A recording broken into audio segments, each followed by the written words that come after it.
في ناس ضحوا بحياتهم علشان الأهل يبقى، وناس كانت بيوتهم عبارة عن مدرج، وده كان بطل وثابت، كان عنده الأهل أغلى، موقفش مكانه ساكت قدام شاشة بيتفرج.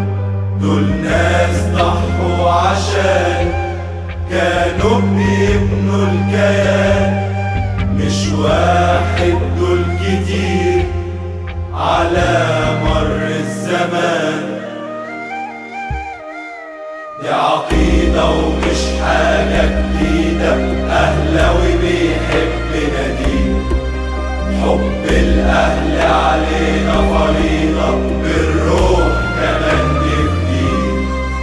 دي عقيدة ومش حاجة جديدة، أهلاوي بيحب ناديه، حب الأهل علينا فريضة، بالروح كمان نفديه.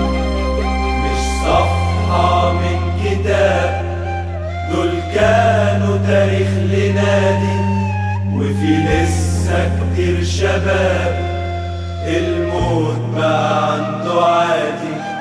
دول ناس صورها باقية لسه في مدرجاتنا، وهتبقى في كل ناحية لآخر لحظة في حياتنا.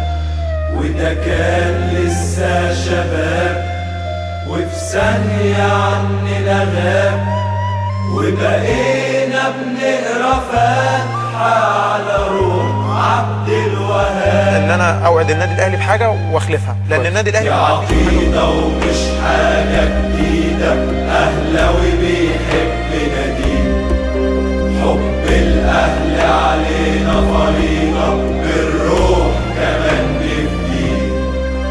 يا عقيده ومش حاجه جديده، اهلاوي بيحب ناديه، حب الاهل علينا فريضه، بالروح كمان نفديه.